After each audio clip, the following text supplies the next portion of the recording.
iniciar a gravação da reunião, isso daqui, depois a gente vai poder, quem perdeu ou quem quiser rever, vai poder assistir novamente, tá? Deixa eu ver aqui, gravação iniciada, beleza.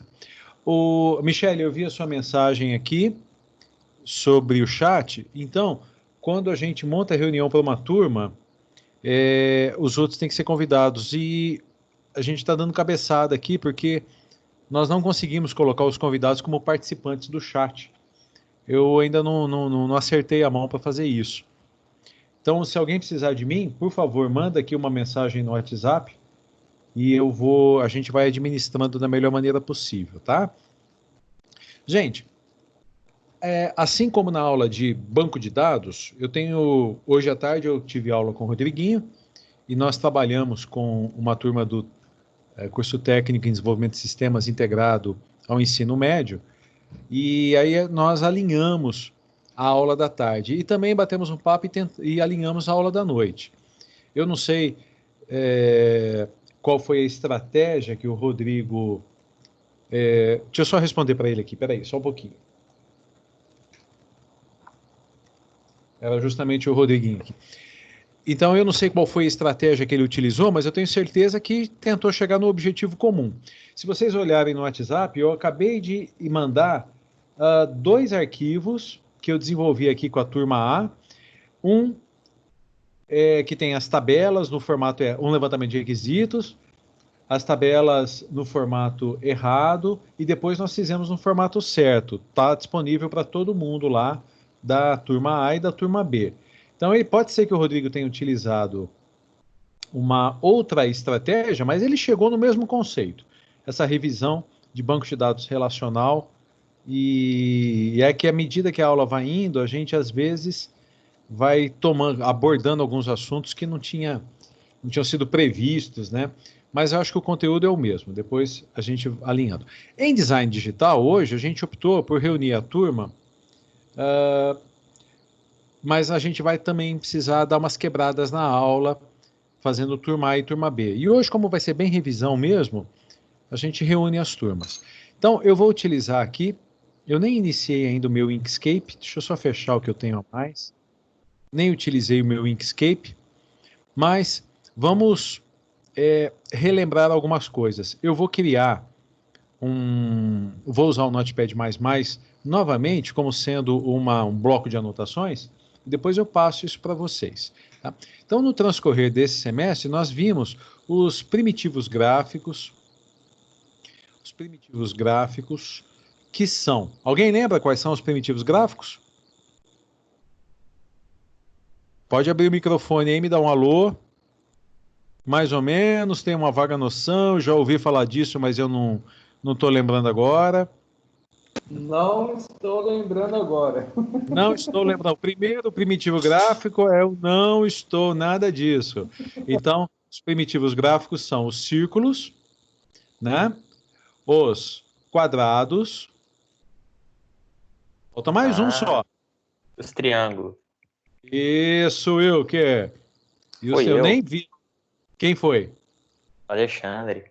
Ah, então desculpa. Você é tão fera quanto o Wilker. E os triângulos. E aí nós conversamos que, na verdade, existe até um ponto anterior, um ponto de partida anterior a isso, que a gente fala que a unidade básica é o ponto, né? Do ponto nós construímos as linhas têm determinadas características, e a partir das linhas nós conseguimos construir as formas. Então, as nossas formas são baseadas em círculos, está escrito errado aqui. Em círculos, aí vem as elipses, né? Os objetos em forma ovoidal, os quadrados e retângulos, os triângulos. Aí vocês se lembram que cada um deles desperta na gente determinadas impressões. Nós falamos dos logotipos da Nike e da Adidas. E por sinal, para quem gosta de Nike e Adidas, no Netflix tá passando um documentário sobre a NBA, em especial Michael Jordan no Chicago Bulls. E lá ele fala como que, lá num dos capítulos, como que a Nike, que era praticamente insignificante como marca esportiva, principalmente no basquete, como que ela contratou o Michael Jordan e deu um salto, porque a grande da época lá era a Adidas. Mas isso não tem nada a ver aqui com o nosso conteúdo. Muito bem, nós tratamos também das cores, e nós vimos que as cores são divididas em cores primárias. A partir das cores primárias, nós temos as cores secundárias, e da combinação de uma cor primária e de uma cor secundária, nós temos as cores terciárias. E que as cores, elas ficam representadas no que nós chamamos de espectro de cores. No espectro de cores, nós temos divisões ou organizações assim, são as cores frias e as cores quentes, né? De um lado, metade do espectro as cores frias, no outro lado as cores quentes. E depois nós falamos da harmonia das cores. Então, como fazemos para combinar cores? Então, algumas das estratégias que nós utilizamos são as análogas, né? Então, deixa eu ver se eu consigo pegar aqui um espectro, um círculo de cores, ou um espectro, círculo cromático. Aqui, ó. Então, esse é o círculo cromático aqui. Então, esse é o círculo cromático ou espectro de cores, né? Então, essas que estão da combinação. Aqui, ó. As cores primárias. Deixa eu ver se tem alguma imagem aqui que a gente consegue capturar. Mas tudo bem. Aqui já vai dar para a gente. Então, a gente tem de um lado as cores frias e do outro lado as cores quentes, né? E como é que nós fazemos combinação de cores? Então, cores que estão lado a lado, elas são chamadas de cores análogas. E cores que estão distantes, uma de um lado do círculo cromático e outra do outro lado do círculo cromático, elas são chamadas, quem se lembra?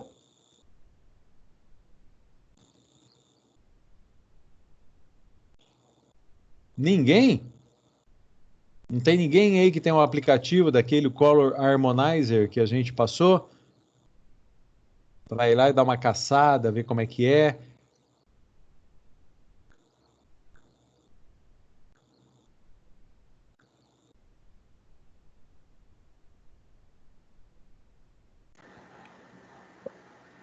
Wagner, a Bruna tá falando no chatzinho, que eu vou tá. acompanhando eles pelo chat, que Deixa eu ver.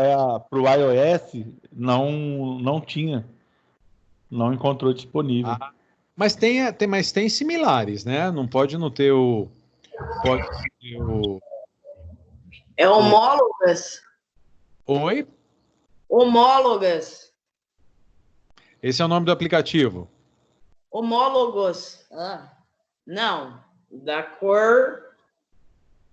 Então, são as análogas. As análogas. Quando as cores são análogas, elas são lado a lado aqui, né? Quando elas estão opostas, elas são as complementares.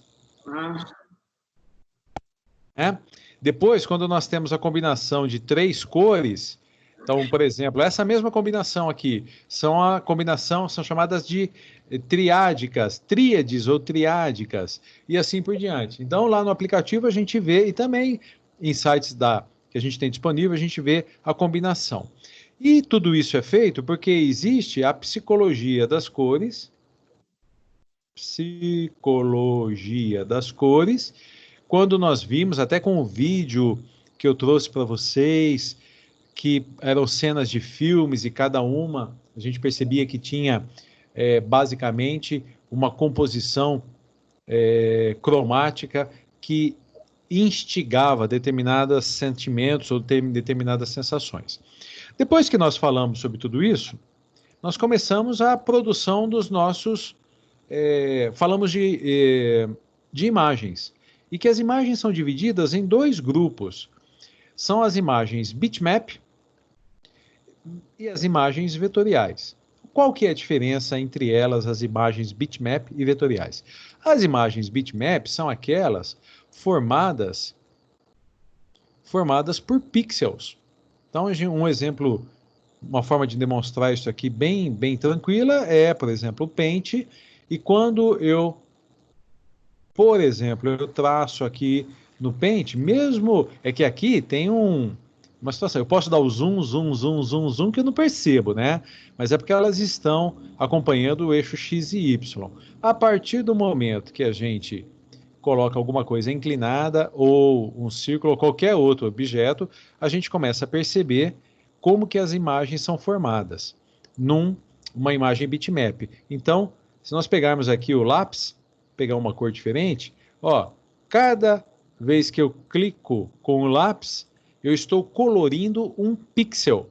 Então, as cores, as imagens bitmap são aquelas formadas por pixels, a menor unidade possível é o pixel, de tal forma que se o zoom estiver de uma determinada forma, a gente pode até nem perceber que aquilo ali é uma imagem pixelada, uma imagem bitmap. Mas certamente, à medida que a gente aumenta o zoom, os pixels vão aparecendo e a gente percebe que vai perdendo qualidade. Então, as imagens bitmap são essas, são as formadas por pixels, por imagens pixeladas. No caso do Paint, por exemplo, quando a gente usa uma ferramenta, por exemplo, usa uma ferramenta aqui, a linha, como é que o Paint funciona? Como é que é feita a programação? Na verdade, é como se fosse... Deixa eu tentar representar aqui, ó. Então, por exemplo, eu pego e digito uma linha horizontal. Vou tentar representar isso para vocês. O que que o Paint faz? Ele vai pintando, como se ele fizesse isso, ó. Ele fosse pintando pixel por pixel, à medida que eu arrasto o mouse, ele vai pintando pixel por pixel, de tal forma que, no final, ao soltar o mouse, a gente tem a sensação de que uma linha foi construída, ou um círculo, ou um triângulo, uma seta, alguma coisa do tipo. Mas, na verdade, o que que essa ferramenta faz? Ela colore pixels. Como é que funciona a borracha no Paint? É a mesma coisa. Ela colore pixels, só que ela está pintando cada pixel aqui de que cor? Branco. Tanto que se eu não estou enganado, a gente consegue mudar. Deixa eu ver se dá certo. Olha lá. Olha como é que fica estranha a borracha desse jeito aqui, ó. Eu estou usando a borracha, só que tá ficando, ele não está apagando, ele está borrando de azul. Porque na verdade o que está acontecendo?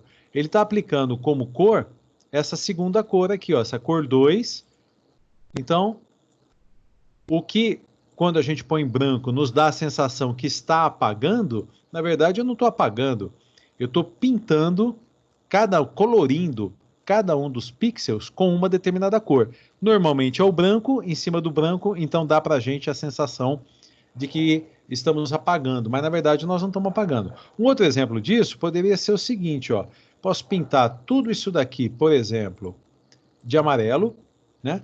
Aí eu vou fazer um retângulo, deixa eu só voltar aqui que eu fiz errado.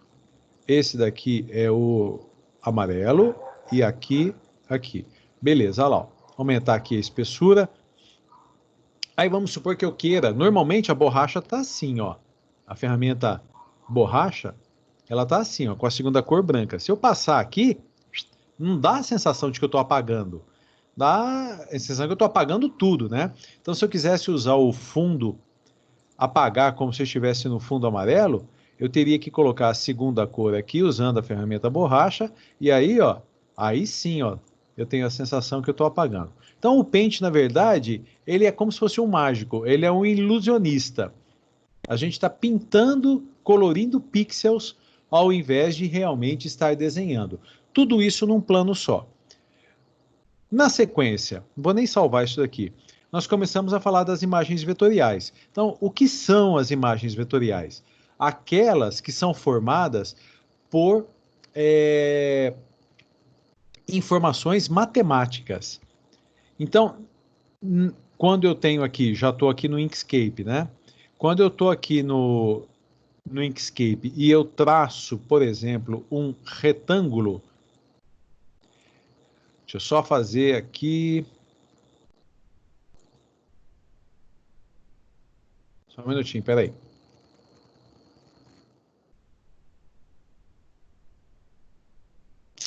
Deixa eu vir por aqui, porque aqui eu tenho mais habilidade. Então eu vou preenchimento nada e o contorno, eu quero um contorno preto. Aí. Então, aqui no Inkscape, estou produzindo uma imagem vetorial, é completamente diferente. O resultado visual até se parece com o que a gente está fazendo no Paint, mas não tem nada a ver. O que eu tenho aqui, enquanto que lá no Paint eu tinha como se fosse uma folha em que um papel, em que a gente vai pixelando, colorindo os pixels, aqui nós temos um ou mais objetos, por exemplo, e eles são independentes entre si, de tal forma que eu vou fazer uma introduçãozinha aqui de algumas coisas, depois a gente volta no básico. É só para relembrar aqui, ó. Então, por exemplo, esse daqui, aí eu posso trabalhar com esse daqui e posso preencher esse daqui. Cada um desses objetos é um objeto independente. E vocês podem perceber que existe uma hierarquia, assim, existe uma sobreposição dos objetos. E a gente pode alterar essa sobreposição. Isso é impossível de ser feito numa imagem bitmap. A gente só consegue fazer esse tipo de atividade numa imagem vetorial. Então, por exemplo, no menu objeto, eu trago para enviar para o topo. Então, eu estou com o retângulo selecionado, enviar para o topo, então o retângulo vermelho veio para o topo, sobrepondo as outras duas imagens, né? Olha lá, o laranja está por baixo, e se eu der o comando com o laranja aqui selecionado, se eu der o comando avançar é como, imaginem, que tivéssemos aqui, não tudo sendo desenhado numa folha, mas como se fosse colagem, se a gente tivesse recortado essas imagens e tivesse sobrepondo no papel. Então, quando eu avanço aqui, esse laranja, então avançar olha lá, ó. O laranja, ele avançou então agora eu tenho uma outra disposição. Bom, isso aqui eu comecei dessa forma por quê? Para a gente relembrar, em especial das imagens, que quando nós estamos produzindo uma imagem vetorial, a estratégia de construção ela é completamente diferente de uma imagem bitmap.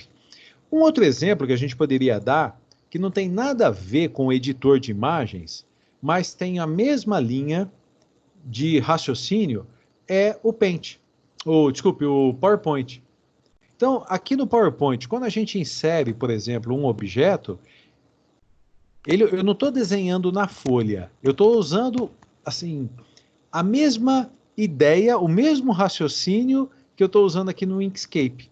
Então, eu fiz aqui uma seta, vou pegar um retângulo, e aí eu posso colorir tudo. Vamos colocar uma cor diferente nesse retângulo. Vamos pôr aqui, ó. Isso, olha lá. E agora o retângulo está por cima da seta. A gente consegue alternar isso daqui. Deixa eu lembrar aqui onde é que é. Aqui, ó, enviar para trás. E aí ele vem. Então, essa ideia do PowerPoint, ela é, a princípio, a mesma ideia da produção de imagens vetoriais. Só que aqui nós não estamos produzindo imagem vetorial, nós estamos produzindo um slide que vai ser usado numa apresentação, por fim. Mas o conceito aqui é exatamente o mesmo. Se eu trouxer um texto aqui, né, esse texto, a princípio, ele vai ficar por cima, mas a gente pode... Deixa eu selecionar aqui só o texto, e enviar para trás. Olha lá, ele foi lá para o fim. Então, eu trago daqui. A ideia é exatamente a mesma, tá? Bom, se tiver alguma dúvida, mesmo esqueminha da aula anterior, dá um alôzinho. Eu só peço para o pessoal mandar isso pelo WhatsApp aqui, se tiver alguma dúvida, fica mais fácil, que eu não consigo ver, como eu estou com a tela cheia, eu não consigo ver que vocês me mandaram alguma mensagem. Mas pode chamar no áudio ou pode mandar mensagem, não tem problema. Quando nós começamos a produzir uma imagem vetorial, essa imagem ela vai ter propriedades como se fosse essa folha aqui, como se fosse o Word, de forma semelhante ao Word. Então, por padrão, quando nós iniciamos uma imagem vetorial no Inkscape, ele traz a área de trabalho, quer dizer, a área de produção, do tamanho do papel A4. Esse papel sulfite, que a gente chama tradicionalmente, né, papel sulfite, que compra em lojas e usa na impressora, ele é, na verdade, o nome dele é A4, e ele tem 210 milímetros, ou seja, 21 centímetros de largura, por 29,7 centímetros, ou 297 milímetros, está vendo que é a unidade que está sendo utilizada aqui, de altura. Por que eu estou falando isso? Porque dependendo da produção que nós vamos fazer, nós temos necessariamente que alterar as dimensões da imagem. Então, veja só, eu faço, é uma coisa particular, não tem nada a ver com a escola, mas eu faço semanalmente umas publicações no Instagram e no Facebook de uma organização, uma ONG, de cunho religioso, a quem eu pertenço, né? Muita gente tem suas religiões, eu tenho a minha também. Então a gente tem lá um perfil no Inkscape, no Instagram, no Facebook, e aí todo dia, toda semana, eu faço um materialzinho para poder divulgar qual que vai ser o assunto que nós vamos estudar, tudo. Quando isso é feito no Instagram, o tamanho da imagem a ser publicado no Instagram, ele é de 600 por 600 pixels.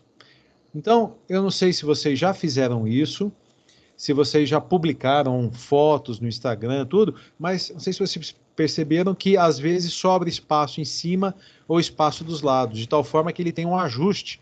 E quando a gente ajusta, ou sobra espaço ou corta um pedaço da imagem. Então, isso acontece porque, por padrão, o tamanho da área a ser publicada no Instagram é de 600 por 600 pixels, né? Então é isso aqui que eu acabei de fazer. E aí a gente vai,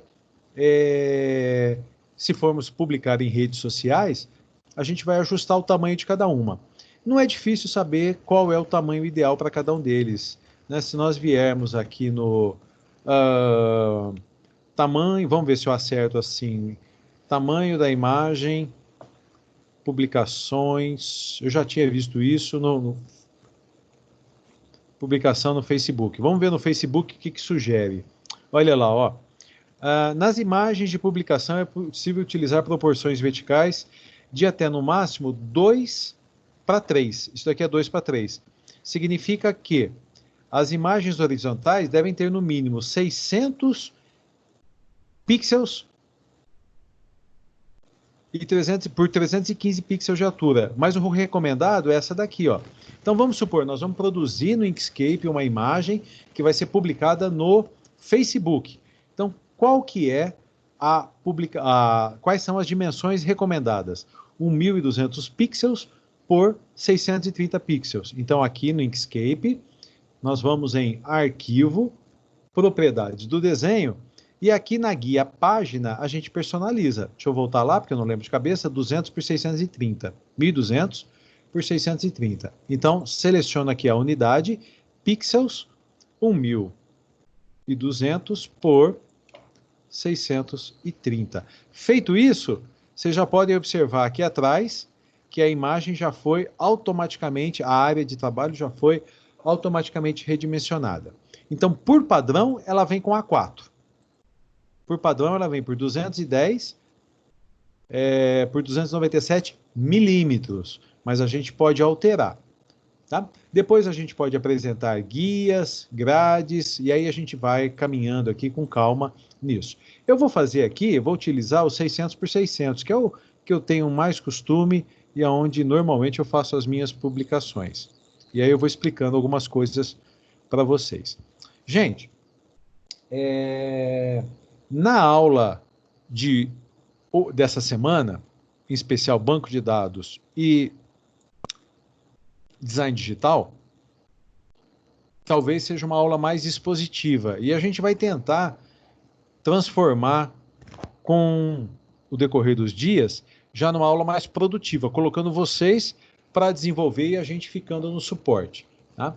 Mas hoje, nas duas aulas, a gente caminha assim, E aí vocês, essa aula está sendo, deixa eu só conferir aqui para ver mesmo se está sendo gravada.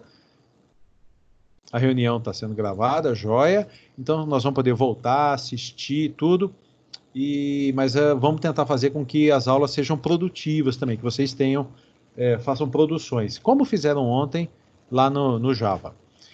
Muito bom. O que nós podemos fazer aqui, além do redimensionamento? A movimentação, então, claro que vocês não estão vendo, mas eu estou fazendo o roller do mouse aqui para cima e para baixo. Então eu me movimento. Seria a mesma coisa que usar uma barra de rolagem vertical. Com a tecla Shift pressionada, o roller e o roller do mouse, eu me movimento na horizontal, né? Com a tecla, deixa eu colocar aqui só alguma coisinha para ficar fácil da gente ver. Com a tecla Ctrl pressionada, eu aumento, e o roller, né? Eu aumento e diminuo o zoom. Então a gente consegue se movimentar, ajustar a visualização de acordo com a necessidade usando teclado e mouse. Isso é muito... Eu já vi, assim, algumas... O Guilherme talvez possa até contribuir. Que ele falou que ele trabalha, né, com arte, né? Ficou de fazer a demonstração para a gente lá usando uma mesinha digitalizadora. Quando a gente estava para combinar, veio essa pandemia e nós estamos aguardando, então, até uma próxima oportunidade. Mas as pessoas que trabalham com isso, elas têm uma habilidade no zoom, de mexe para lá, mexe para cá, aumenta o zoom, desce o zoom, assim, que a gente fica até tonto. Eu estava assistindo um vídeo no YouTube de um rapaz que estava produzindo, ele pegou uma foto de uma paisagem, tinha uma montanha, o céu à noite, todo estrelado, uma fogueira, assim, né? A luminosidade da fogueira, e ele foi digitalizar, não é bem digitalizar, ele foi construir a imagem digital a partir daquilo. Ele fez passo a passo, foi fazendo. Mas a habilidade dele com o zoom, com as coisas, foi impressionante. Eu tive que colocar no velocidade reduzida 0.5 para eu acompanhar o que ele estava fazendo. Muito bem. Na sequência, então, o que nós temos aqui? Nas barras, na barra de ferramentas, arquivo, editar, visualizar, nós temos uma série de comandos. Alguns são bastante básicos, outros são complexos, né? E a gente vai tentando ver alguma coisa. E vamos começar a nossa revisão desse lado, quer dizer, da sequência da nossa revisão aqui do lado, onde a gente tem essa barra, nós vamos encontrar os primitivos gráficos. Então, eles começam aqui, ó. Esse daqui é o botão para selecionar um objeto, o botão para transformar um objeto, o botão para ajustar objetos, pintando-os ou esculpindo-os. Isso é a lupa, é o zoom, né? Tá vendo? Pode ser acionado pela tecla F3 também. Deixa eu só ajustar aqui, que o meu F3... Ah lá, eu pressionei o F3, não estou nem usando o mouse, né? O próprio F3 foi aumentando. Depois nós temos uma ferramenta de medição de ângulos, é super legal isso aqui. A gente faz medidas na horizontal, na vertical, o ângulo, isso é muito legal. Depois a gente começa com os nossos primitivos gráficos. Então são os objetos em 3D, colocados aqui, fica até meio maluco o negócio, parece o símbolo do C#, isso daqui. Então nós temos objetos em 3D, os retângulos primeiro, né, os quadrados ou retângulos, depois os objetos em 3D, os círculos, elipses, arcos, assim por diante, os polígonos, onde nós podemos definir quantos lados tem. Então um polígono de 3 lados é um triângulo, de 4 lados é um quadrado, é um retângulo, de 5 lados é um pentágono, de 6 lados um hexágono, e assim por diante. Aqui nós temos espirais, e depois nós temos 3 ferramentas aqui que são bastante interessantes, né? O desenho à mão livre, que é como se fosse o lápis lá do Paint, lembrando que aqui nós não estamos trabalhando com pixels, tudo isso é feito, são equações matemáticas que são convertidas em imagem. A gente visualiza a imagem, mas tudo isso é equação matemática, tudo é processo matemático. Quando nós fizemos lá o avatar, nós usamos bastante a caneta Bezier. Depois nós temos uma caneta caligráfica. Eu não sei se vocês já viram pessoas que escrevem cartões de casamento, de convites, e as pessoas têm uma letra super bonita, super bem feita assim, e parte da letra, ela fica com a caneta grossa. Deixa eu ver se eu consigo fazer alguma coisa aqui. Ah lá, por exemplo, fica meio, é como se fosse uma, aqui é óbvio que é horrível, né? Minha habilidade, caneta, ah lá. E aí depois tem que trabalhar com cores, tudo. Então, eu já vi pessoalmente assim algumas pessoas fazendo, elas têm uma habilidade, é como se fossem aquelas escritas antigas, né? Deixa eu excluir aqui. Então, esse daqui é a caneta caligráfica. Depois nós temos, para a parte de textos, a tipografia, nós temos o objeto primitivo gráfico texto, e depois vem o spray, a borracha, né? A lata de tinta, para a gente criar um gradiente, para a gente fazer mesclagens, meshes, né? Criar e editar meshes, mesclagens. Quando eu quero copiar, não é bem copiar a palavra correta, aplicar a mesma cor em outro. Eu tenho um objeto com uma cor, eu quero aplicar exatamente a mesma cor no outro objeto. O pincel e, por fim, aqui, um conector de diagramas. Então, esses daqui são os objetos gráficos. Então, quando eu seleciono, vamos colocar aqui. Então, quando eu seleciono e traço um objeto gráfico, a gente já viu que os objetos são independentes uns dos outros. Então, isso daqui eu posso movimentar, isso daqui eu posso movimentar, posso sobrepor, posso alterar a sobreposição, como a gente viu lá no comecinho.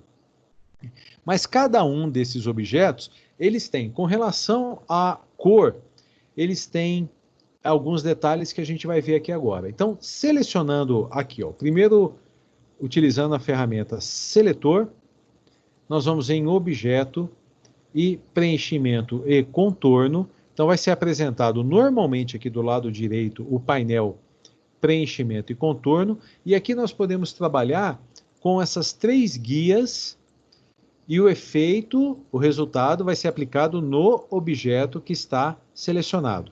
Então, o preenchimento eu posso deixar sem preenchimento, posso colocar com preenchimento, e aí eu utilizo o formato RGB.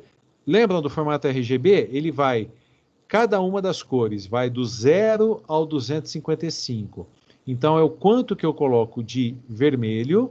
Então, vamos lá, vamos supor. Vamos começar aqui. Nesse momento, eu não tenho nada de vermelho, nada de verde, nada de azul. Consequentemente, a cor resultante foi o preto. E aí eu vou acrescentando vermelho. Se eu colocar tudo vermelho, né, com 0, 0. E aí, se eu colocar tudo verde. E se eu colocar tudo azul. Então, 0, 0, 2, 5, 5 e assim por diante. Então, a combinação, uma cor aqui, ela é construída a partir da combinação RGB. Mas ela também tem, o Inkscape oferece essas outras formas de composição de cores. Então, uma muito utilizada é essa SMKY, para o pessoal que trabalha com gráficas, com arte. Aí, uma cor, ela é gerada pela combinação de quatro cores, né? Do ciano, do magenta, do yellow, do amarelo, e o K me foge, não me lembro agora o que era no K. A gente pode ter aqui um círculo cromático também, para fazer a combinação, semelhante àquilo que a gente estava falando no início da aula, e ainda a forma de combinação de cores chamada de CSM. Eu, particularmente, estou aqui no RGB.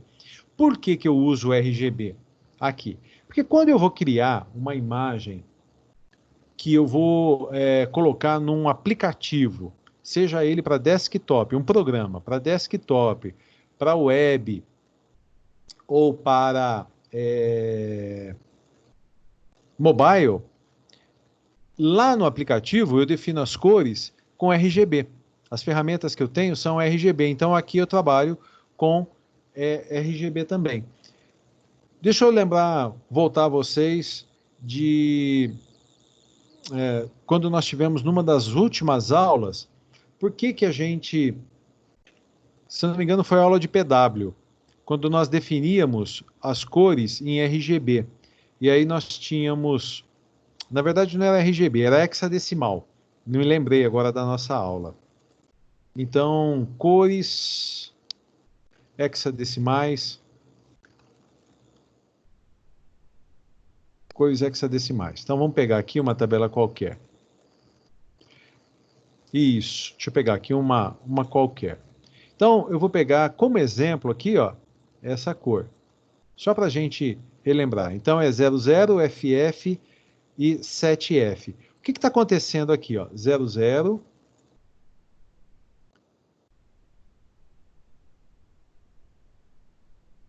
FF, 7F.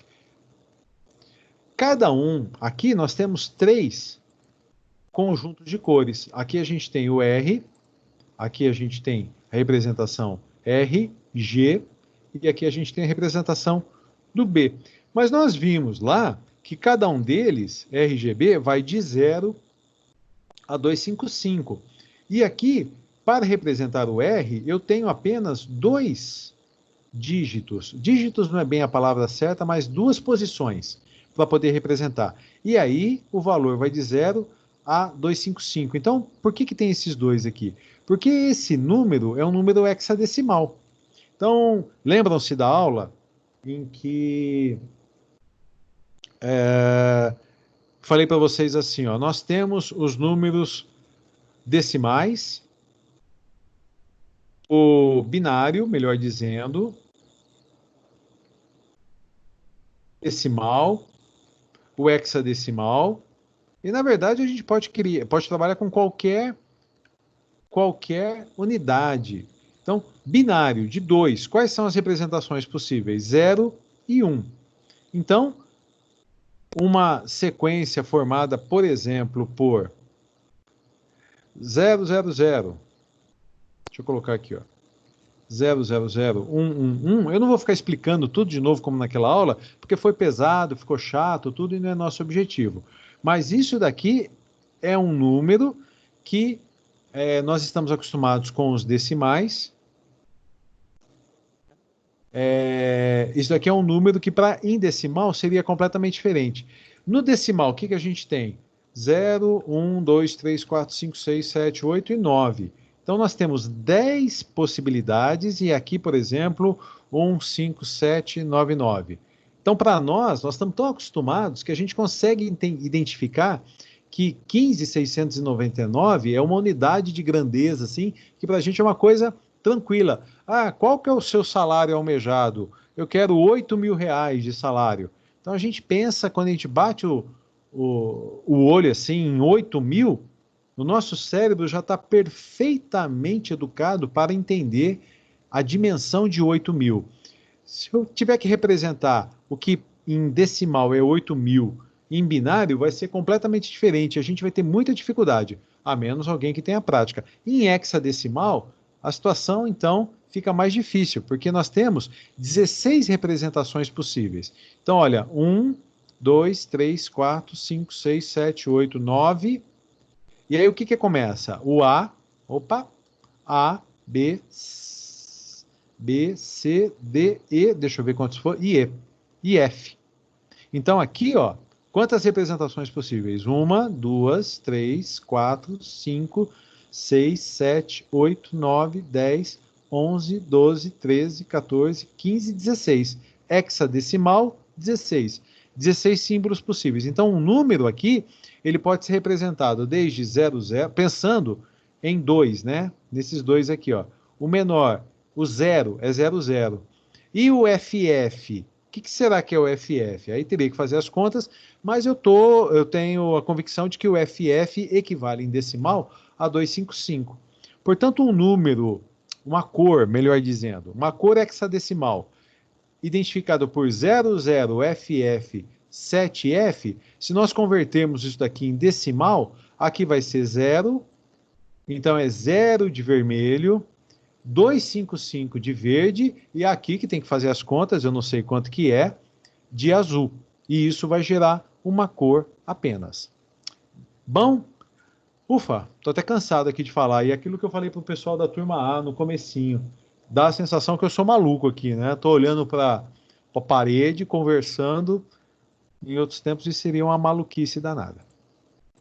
Então, voltando lá no Inkscape, quando nós formos preencher um objeto, então é a cor do preenchimento, a gente pode utilizar aqui, inclusive eu posso digitar, por exemplo, 100, pegar uma cor qualquer aqui, ó, 150, e não adianta colocar mais de 255, porque não vai, tá vendo? Eu coloquei aqui, ó, 500, mas que eu dei o Enter, ele parou no 255, ele não vai, ele já está, então aqui 150, ele já está restrito, e vamos supor aqui que eu coloque 50.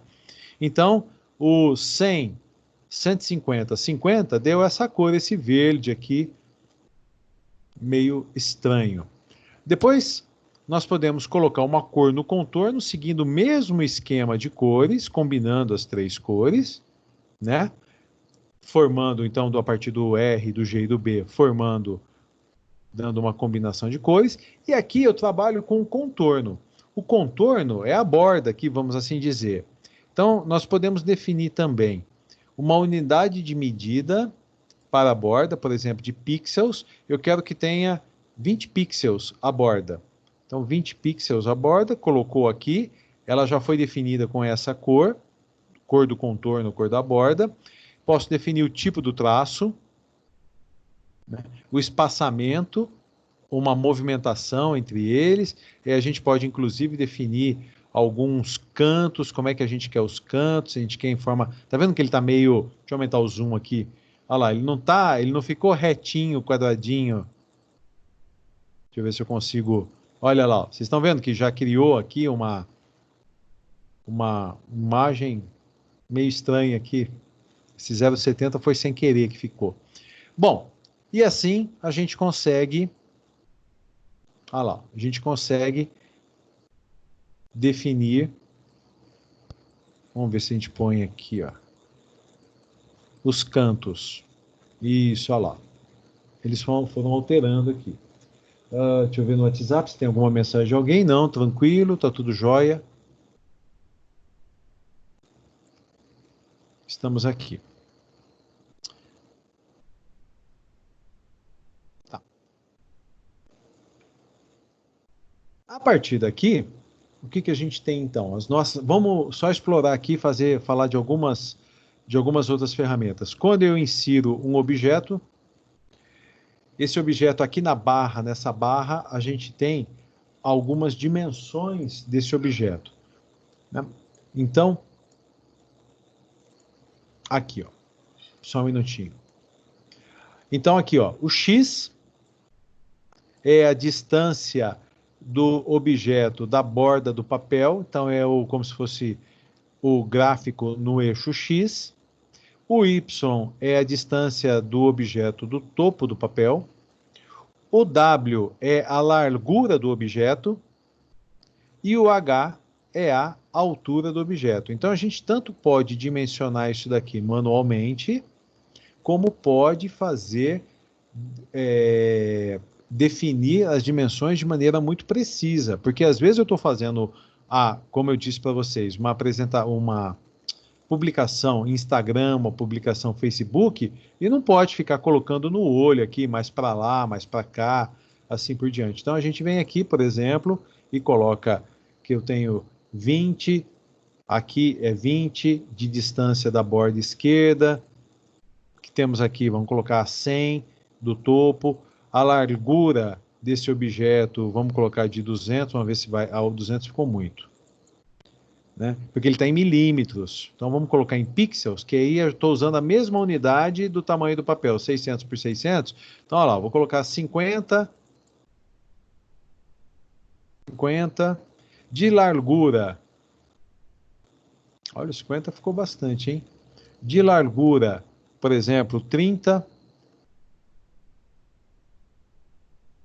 O 30 já ficou muito pouquinho. Opa!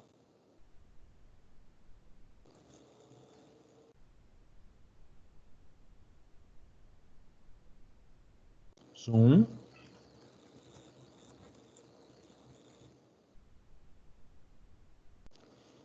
E a altura Então, tá vendo que está tudo redondo aqui, ó, são números redondos. Vou colocar aqui, pagar tudo, colocar 150.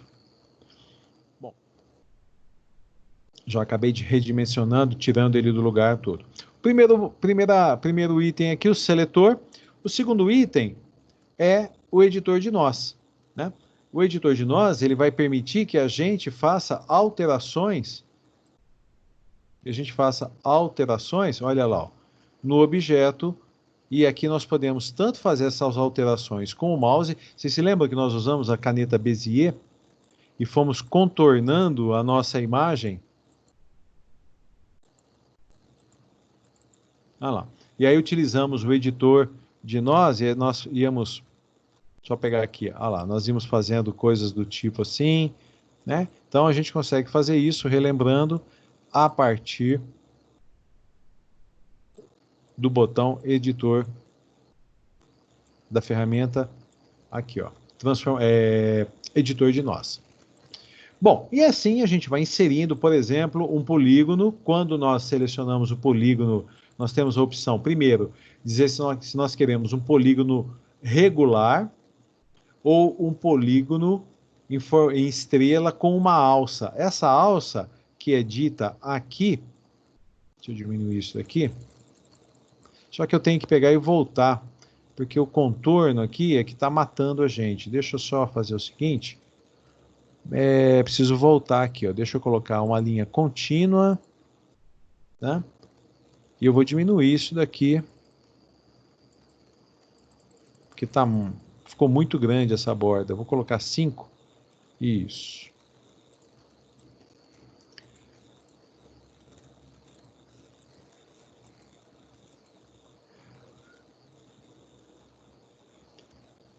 Então, quando nós inserimos um polígono, olha lá, nós podemos escolher se esse polígono, quantos cantos ele vai ter, 3, 4, 5, 6, e se ele vai ser um polígono regular, ou se ele vai ter uma alça. Essa alça vai permitir que a gente faça isso daqui, ó. Transforme, coloque no formato, entre aspas, falando estrelar, ou como se fosse um polígono regular, até diferente, ó. Aí o pessoal que tem a habilidade extrema de construir essas coisas aqui dá show, né? Proporção do raio, se os cantos são arredondados, etc. e tal. As elipses também, quantas voltas nós queremos na nossa elipse.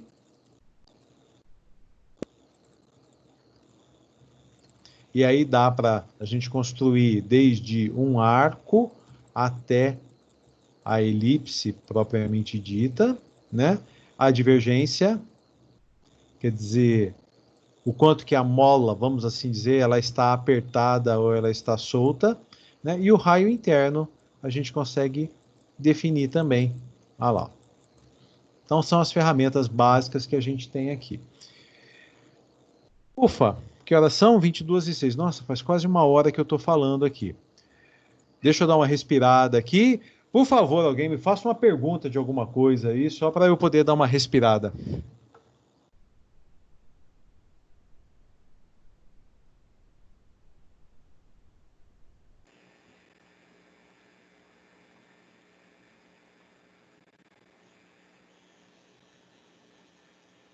Na dica, todo mundo quietinho? Ou tá todo mundo dormindo? Deve estar tudo assistindo televisão lá e me deixaram falando sozinho aqui. Deve ser Será que sobrou? Será que sobrou só eu e você, Wagner? Eu acho que não tem mais ninguém aqui na sala. Fiquei sozinho falando aqui. Agora sim que eu tô me achando maluco. Agora eu tô me achando maluco mesmo, porque eu tô falando sozinho, só não tô sozinho porque tá o Ednei aqui comigo. Olha eu aqui. Então tá, João. Vamos lá. Eu sei que essa parte é chata, tudo, mas a gente tem que passar por ela, né? Ah, é legal. Quem que falou que é legal? Letícia. Oi, Letícia. Valeu, obrigado, Letícia. Show de bola você, já tá com MB de média. Oba! Bom, gente, Olha que maldade. vamos só adiantar mais um pouquinho aqui, o horário já vai caminhando, eu terei que ficar, eu e Ednei, né? Nós vamos embora às 23. A Mônica aqui, ó. Eu tô ouvindo, só não posso falar nada porque meu pai tá dormindo aqui do lado. Perdi o que ela tava falando. Meu pai está aqui do lado e ele está roncando para danar. Ô, ó, você viu que eu te ajudei aí, né? Não falei o que você disse aqui no grupo, né? Você devia ligar o microfone para a gente ouvir o teu pai roncando assim, ia dar uma distraída legal aqui na gente. Bom, vamos falar de algumas coisinhas a mais aqui, complementares, né? É possível trazer uma... Eu nem tinha separado imagem alguma, mas a gente organiza agora. É possível trazer uma imagem para dentro do Inkscape? Sim, é possível. Então, deixa eu dar uma olhadinha aqui. Deixa eu dar uma olhadinha aqui para ver se eu tenho alguma imagem. Material, primeiro da noite. Dados... Não, aqui eu não tenho. Então, peraí, gente, deixa eu desligar só o compartilhamento um pouquinho, que eu vou caçar aqui nas minhas coisas, né? E eu já trago uma imagem aqui para a gente servir de exemplo aqui.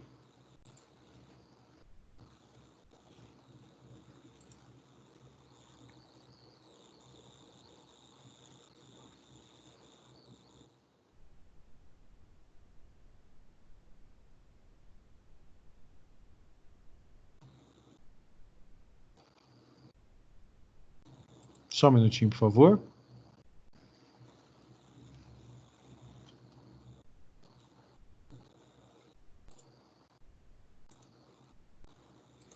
Já estou pegando aqui uma imagem e a gente vai utilizar.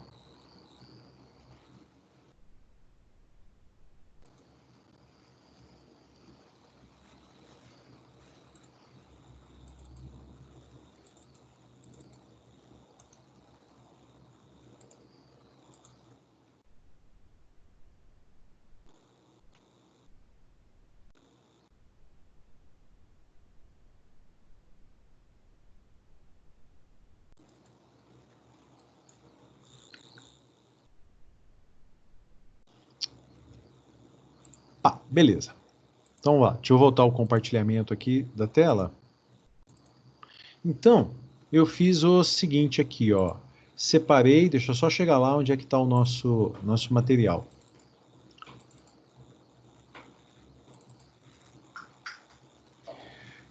Aqui, ó. Essa imagem... Aqui, eu peguei um desenho de uma moça aqui, um desenho aleatório. Bom, é possível trazer essa imagem aqui para dentro do Inkscape, importar? Sim, é possível. E quando nós importamos, o processo é bem simples. Basta clicar e arrastar para cá. E o importante aqui é isso, ó. Imagem, tipo de importação, de import, image import type. Tipo de importação que nós estamos fazendo. Existem dois tipos possíveis, o embutido e o link. Então, qual que é a diferença entre eles? O embutido, quando a gente adiciona, importa uma imagem no formato embutido,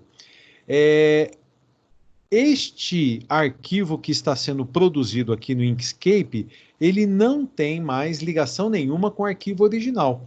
Tanto que eu posso excluir essa imagem, posso mudar o nome dessa imagem, porque quando a gente muda o nome de um arquivo, a gente normalmente quebra os vínculos, né?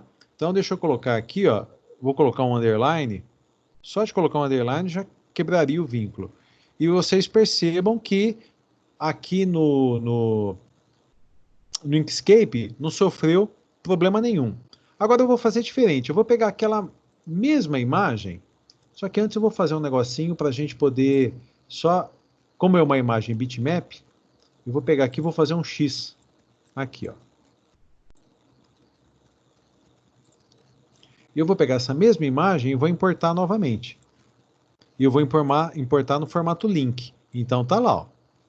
Aquela imagem que foi. Então, essa imagem aqui foi importada como do tipo embutido. E essa daqui foi importada do tipo link. Essa não depende do arquivo que está salvo lá em algum lugar. Essa daqui de cima. Enquanto que a de baixo, ela está linkada com aquele arquivo. Isso significa o seguinte, se eu vier aqui e editar usando o Paint e fizer alguma alteração,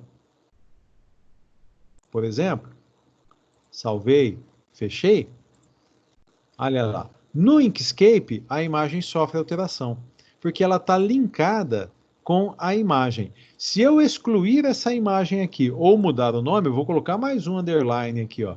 Nós vamos ter um problema na nossa imagem. Olha aqui, ó.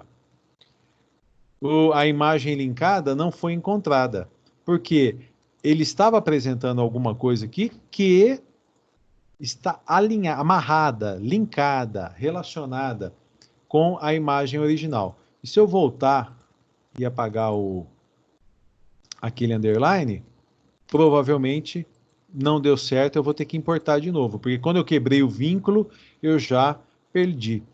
Né? Pensei que fosse voltar, mas eu também caí do cavalo nessa. Então agora eu venho e importo. Qual das duas deve ser utilizada? A embutida ou a link? Não tem uma resposta definitiva para isso.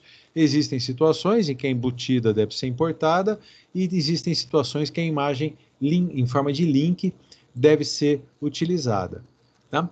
Então eu vou dar um clique aqui no salvar. Então eu vou salvar. Eu vou lá na pasta que eu estou criando o material. Então, primeiro da noite, design. Ele está sugerindo o nome desenhando, eu vou deixar com esse nome mesmo. E aqui o que é importante? Por que eu vim salvar? Para mostrar para vocês qual é o tipo de imagem que é gerado quando a gente produz no Inkscape. Uma imagem vetorial do tipo, deixa eu colocar aqui, SVG. Então eu salvei, tá legal, vou até fechar aqui o Inkscape e olha só o que aconteceu.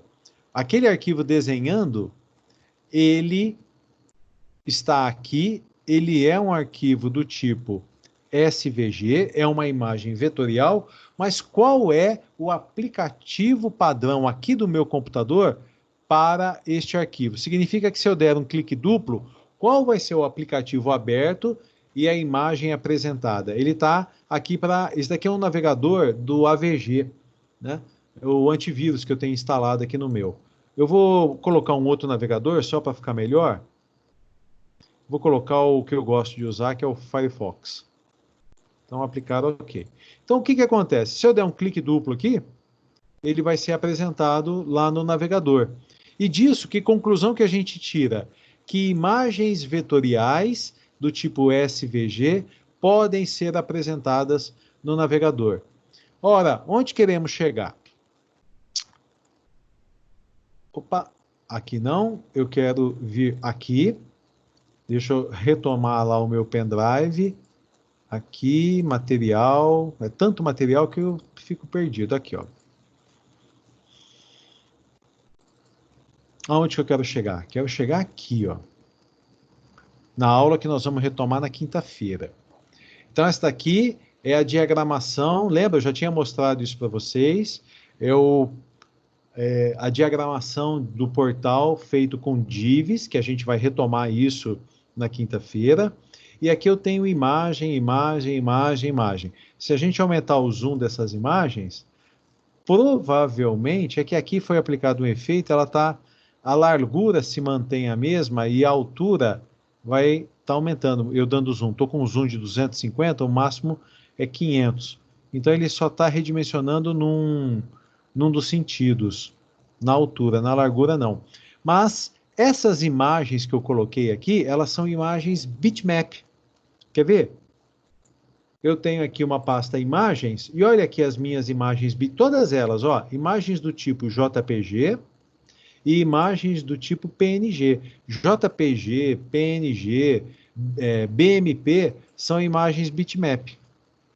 Então, aqui o que eu estava fazendo é procurando, vejam, ó, os ícones que eu utilizei lá no topo. Olha aqui, ó, tá vendo? São as imagens, ó, aqui deixa eu diminuir o zoom aqui.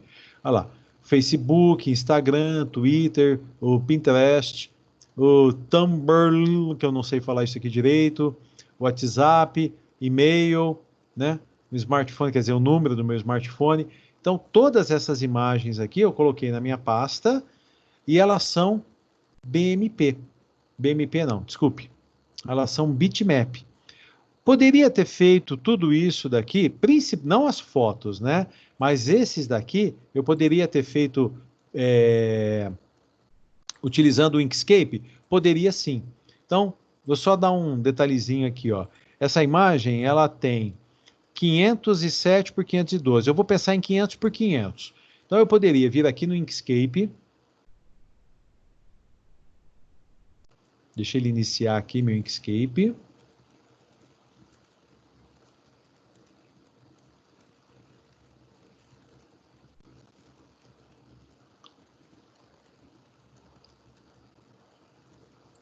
Só mais um minutinho.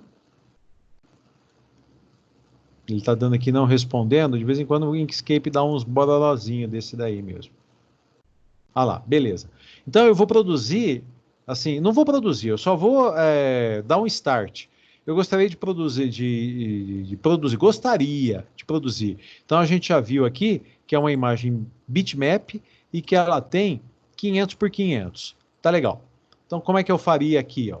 Eu vou no arquivo, propriedades do desenho, vou pensar em pixels, e aí 500 por 500.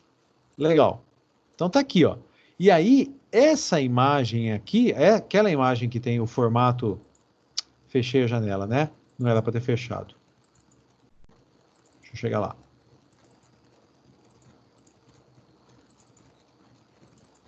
Aqui.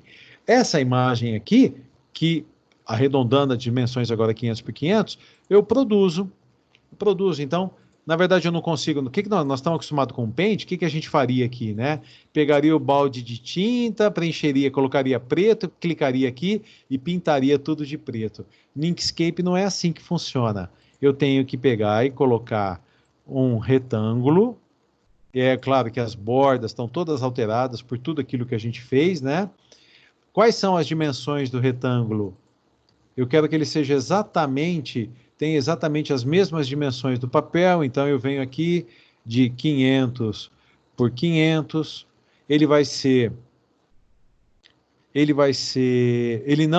ter o preenchimento preto, não vai ter borda, né? É que aqui as bordas estão arredondadas.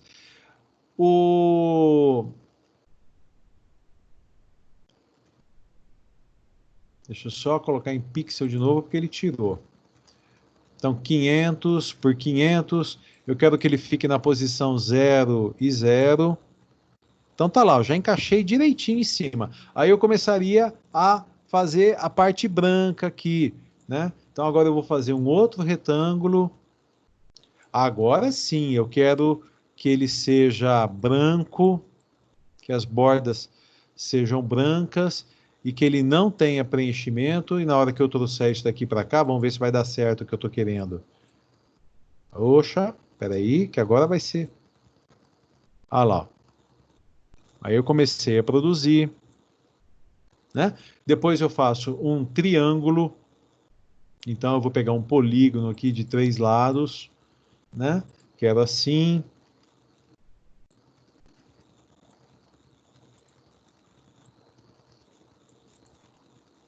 Rotaciono.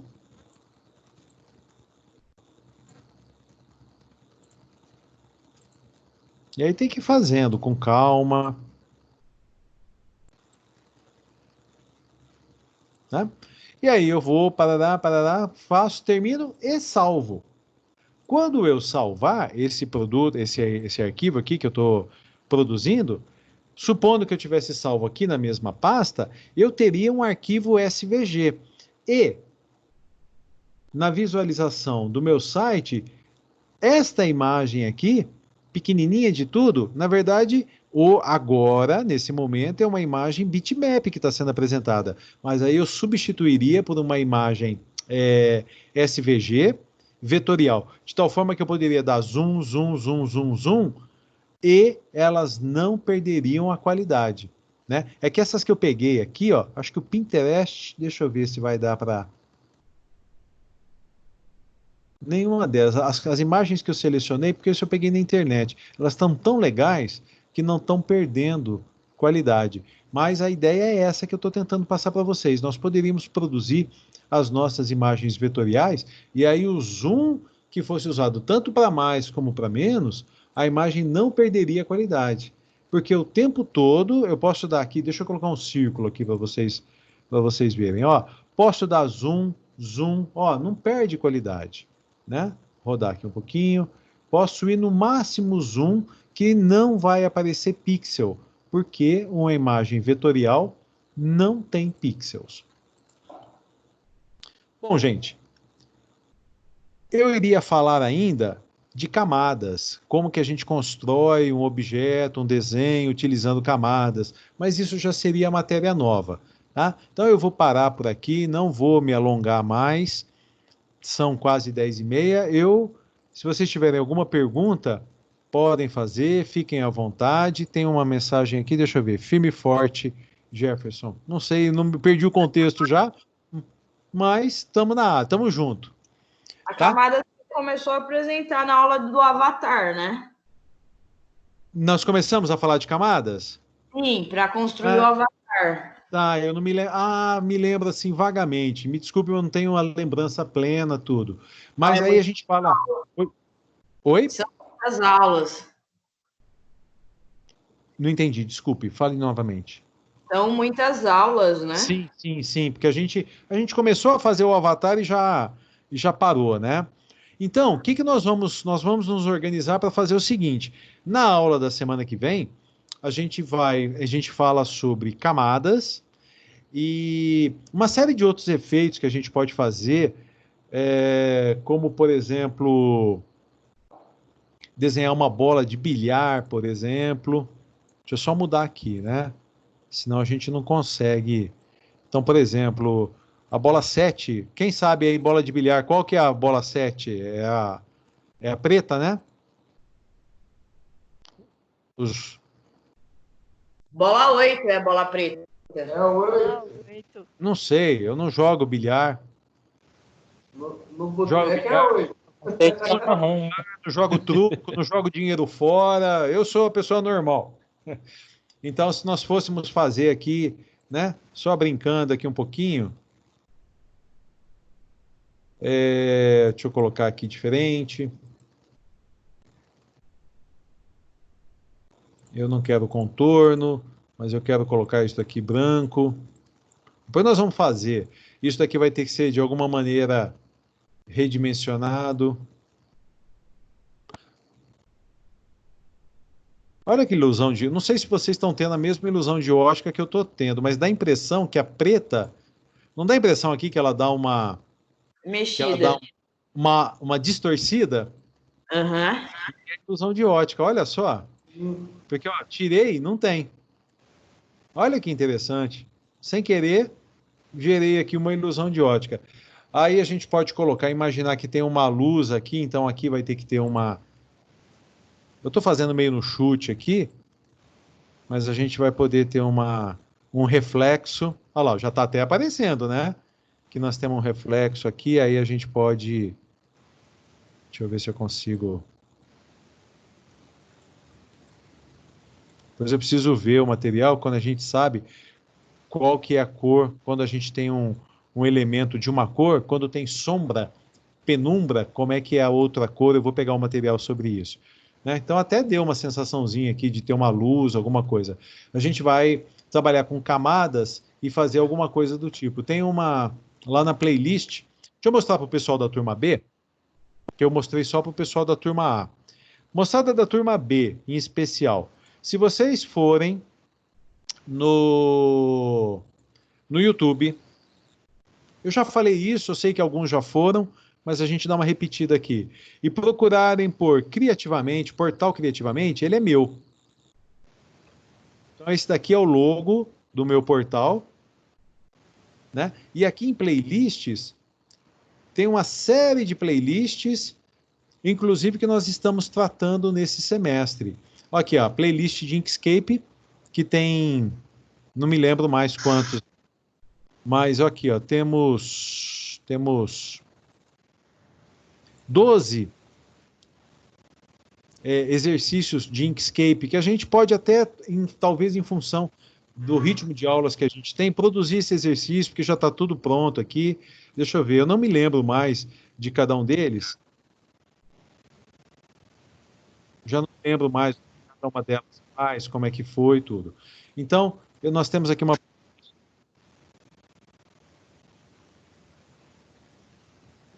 do Inkscape. Olha lá, uma playlist do Inkscape. Nós temos uma playlist modelagem de dados, que vale para as aulas de terça-feira do primeiro bloco. Essa playlist normalização de banco de dados é conteúdo desse semestre de banco de dados. MySQL é do semestre que vem, né? Mas os interessados já podem dar uma olhada. E tem também de programação, PHP, para quem... Esse daqui foi o primeiro... Esse foi o primeiro aplicativo mobile que eu fiz. Foi uma capacitação, foi um curso que ensinava como criar um formuláriozinho aqui que a gente preenche e dá um clique no salvar e tudo ficava salvo. Aí eu fiz um videozinho aqui só mostrando como é que é, né? Isso daqui foi desenvolvido com uma ferramenta que foi descontinuada, uma ferramenta muito legal, se chamava Intel XDK, super legal, mas ela foi descontinuada, como eu disse, né? Então a ferramenta não existe mais. Existem outras ferramentas agora para a produção de mobile. Eu acho que no semestre que vem vocês já vão ter material, aulas de, se eu não me engano, semestre que vem vocês já vão ter aulas de mobile. Então aqui tem uma série de coisas. Faz tempo que eu não enriqueço aqui o meu canal com vídeos novos, tudo.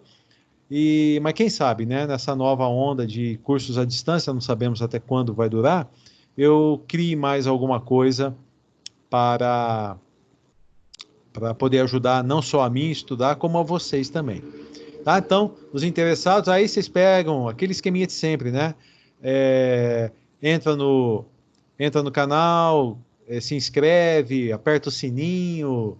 Se bem que o sininho ele tá quieto por enquanto. Mas eu vou criar mais alguma coisa para colocar lá. Então, a nossa programação vai ficar assim.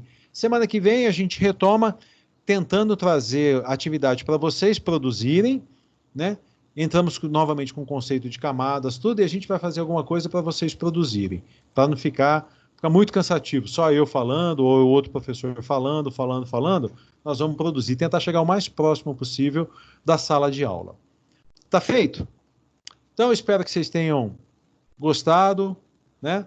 O nosso contato, assim, não é o melhor de todos, mas a gente vai, deixa eu ver, feito. Aí, Bruna, a gente vai devagarzinho organizando aqui o nosso meio de campo até que essa fase toda se supere.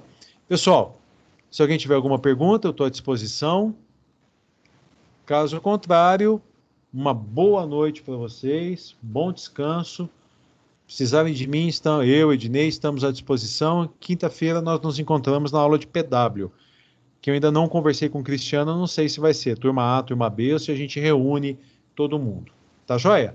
Muito obrigado a todos. Precisou de alguma coisa? Estou aqui, eu vou ficar até às 11 horas. Caso contrário, bom descanso. Podem ficar à vontade. Maravilha, Boa professor. noite, pessoal. Bom descanso. Muito Boa noite. obrigado. Boa noite. Até quinta. Falou. Até quinta.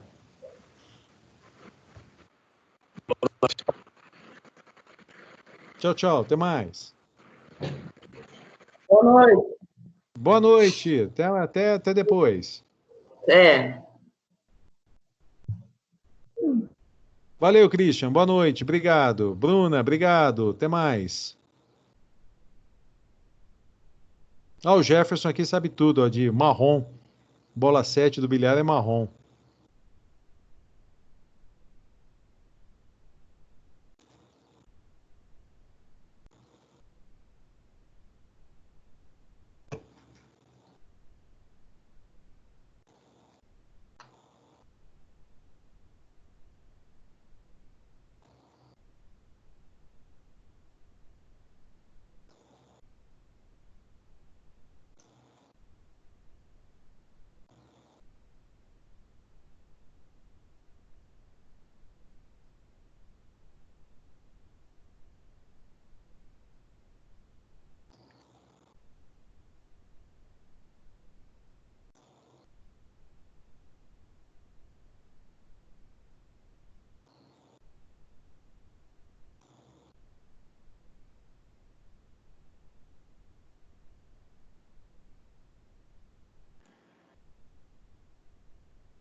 Provavelmente a Franciele e o Guilherme não estão na volta sala e meia. mais.